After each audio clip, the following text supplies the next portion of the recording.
Newton's law of motion. Newton's laws of motion क्या है students? Newton laws are empirical laws deduce from experiments.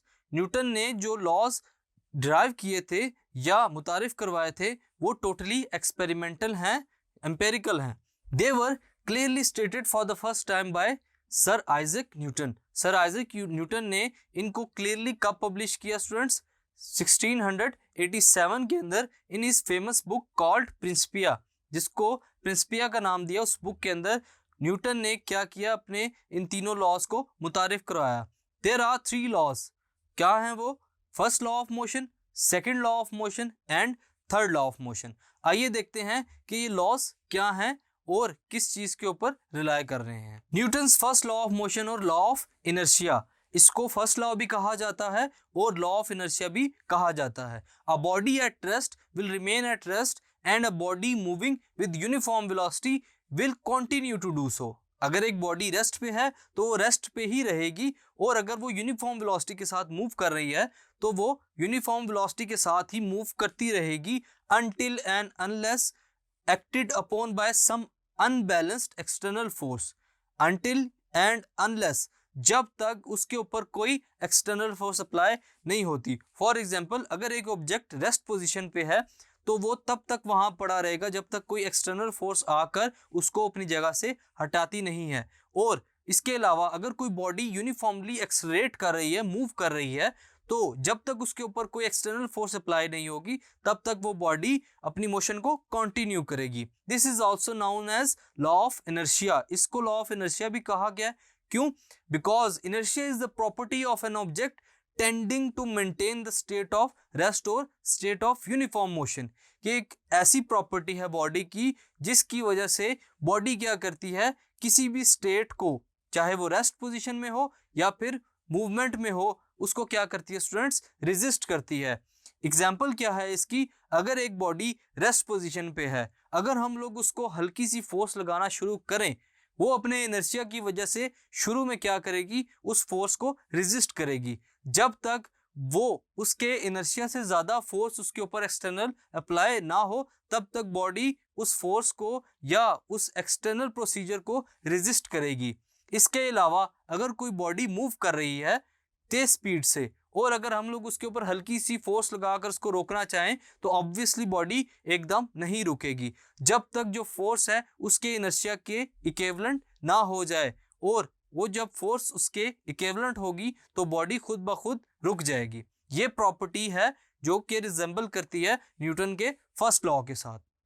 Newton second law of motion. Second law क्या है? A force applied on object produces acceleration in its on direction. अगर एक body के ऊपर force apply की जाए जिसकी वजह से बॉडी क्या करेगी? मूवमेंट करेगी। उस मूवमेंट की वजह से बॉडी के अंदर क्या प्रोड्यूस होगी students? Acceleration.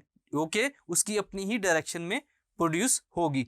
The acceleration produce varies directly with the applied force and inversely with the mass of a body.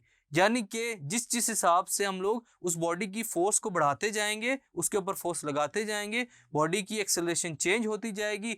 But अगर हमारे पास फोर्स कम हो और उस बॉडी का मास ज़्यादा हो तो यहाँ पर इनका जो रिलेशन है स्टूडेंट्स वो इन्वर्स रिलेशन है। यानी कि कम फोर्स होगी, बॉडी का मास ज़्यादा होगा, बॉडी कम मूवमेंट करेगी, यानी कि उसके अंदर एक्सेलरेशन कम प्रोड्यूस होगी। अगर हम लोग फोर्स को ज़्यादा करते हैं और मास को कम करते हैं तो यहाँ पर जो बॉडी है तेज़ी से मूव करेगी और इसके अंदर एक्सेलरेशन भी ज़्यादा प्रोड्यूस होगी। इट इज़ एक्सप्रेस्ड एज, इसको कैसे एक्सप्रेस किया जाता है? जो इक्वेशन है मोशन की या फिर न्यूटन का जो सेकेंड लॉ है उसको क्या लिखते हैं हम लोग? F is equal to M A, where M is force and A is acceleration. Newton's third law of motion. Action and reaction are equal and opposite. Actions और रिएक्शंस जो हैं वो इक्वल हैं but they are in opposite direction. क्या मतलब है इस बात का? कि अगर किसी बॉडी के ऊपर एक्शन फोर्स लगाई जाए तो वो सेम क्वांटिटी के अंदर, सेम मैग्नीट्यूड के अंदर आगे से रिएक्शन फोर्स उस बॉडी के ऊपर अप्लाई करती है but in opposite direction. Example क्या है इसकी? When ever N interaction occurs between two objects, जब दो ऑब्जेक्ट्स के दरमियान इंटरेक्शन होता है या फिर वो एक दूसरे के ऊपर फोर्स अप्लाई करते हैं, each object exerts the same force on the other. दोनों ऑब्जेक्ट्स क्या करते हैं, सेम फोर्स के साथ एक दूसरे के ऊपर फोर्स अप्लाई करते हैं या एक दूसरे के एक्शन को रोकने की कोशिश करते हैं, but in the opposite direction. लेकिन जो उनकी डायरेक्शन क्या होती है स्टूडेंट्स, ऑपोजिट होती है। अगर एक इस तरफ से फोर्स लगा रहा है, दूसरा इस तरफ से फोर्स लगा रहा है, तो ये एक्शन और रिएक्शन होंगे जो कि एक दूसरे के ऑपोजिट हैं, and for the same length of the time. और जिस टाइम के अंदर एक्शन होगा उसी टाइम के अंदर रिएक्शन भी होगा। एग्जाम्पल है आपके पास कि अगर आप एक फुटबॉल को हिट करते हैं तो जो आपने हिट किया अपने फुट से वो क्या होगा स्टूडेंट्स, एक्शन, और बॉल जो है उस एक्शन को रेजिस्ट करने की कोशिश करेगा विद सेम अमाउंट। अगर उसका इनर्शिया सेम है या फिर उस फोर्स से ज्यादा है तब वो क्या करेगा, उसको रेजिस्ट करेगा। अदरवाइज जो एक्शन अप्लाई होगा बॉल के ऊपर उससे बॉल क्या होगा, उस एक्शन की वजह से दूर जाकर गिर जाएगा, बल्कि यहाँ पे रिएक्शन प्रोड्यूस नहीं होगा। जो होगा वो बहुत ही स्मॉल अमाउंट में होगा बॉल की तरफ से। अब हम लोग एक एग्जांपल देखते हैं जो कि किससे मुंसलिक है, एक्शन और रिएक्शन फोर्सेस से। यानी कि हमारे पास क्या है एग्जांपल, जिसमें बॉडी एक्शन भी करेगी और उसके जवाब में जो दूसरी बॉडी उसके कांटेक्ट में है वो रिएक्शन फोर्स अप्लाई करेगी। एग्जाम्पल देखते हैं, 2 blocks of masses m1 and m2 are resting on a frictionless horizontal surface। 2 blocks कहाँ पड़े हैं, एक हॉरिजॉन्टल सरफेस के ऊपर जो कि x एक्सिस के अलोंग है, और जो बॉडीज हैं वो आपस में कांटेक्ट में हैं एक दूसरे के, और जो सरफेस है वो है frictionless. A force F acts on m1, m1 जो मास है उसके ऊपर फोर्स एक्ट होती है।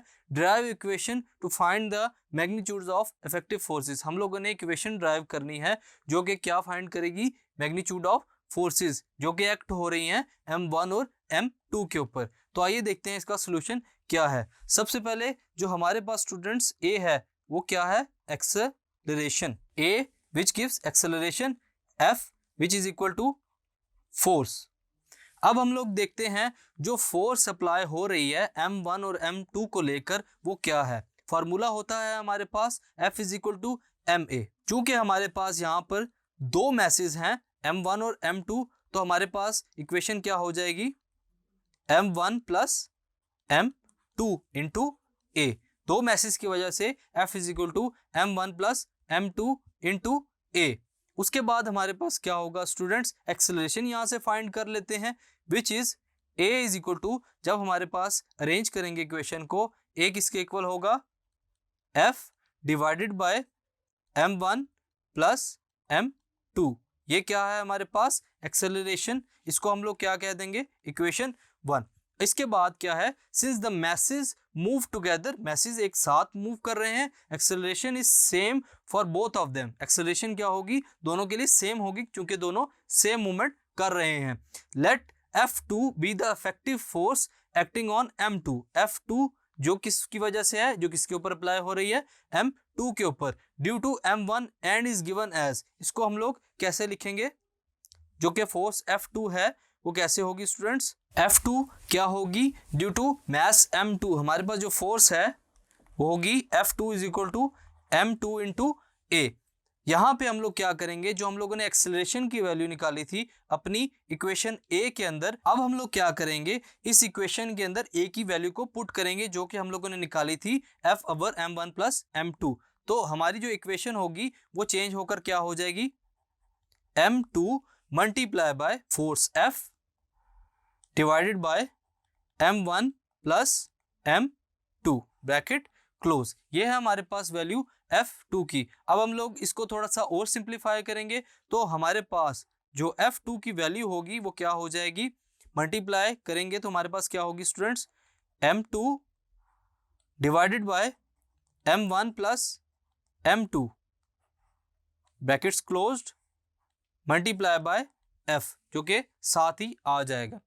इसके बाद क्या है, according to Newton's third law, Newton का जो थर्ड लॉ है उसके मुताबिक M1 and M2 exert the same forces.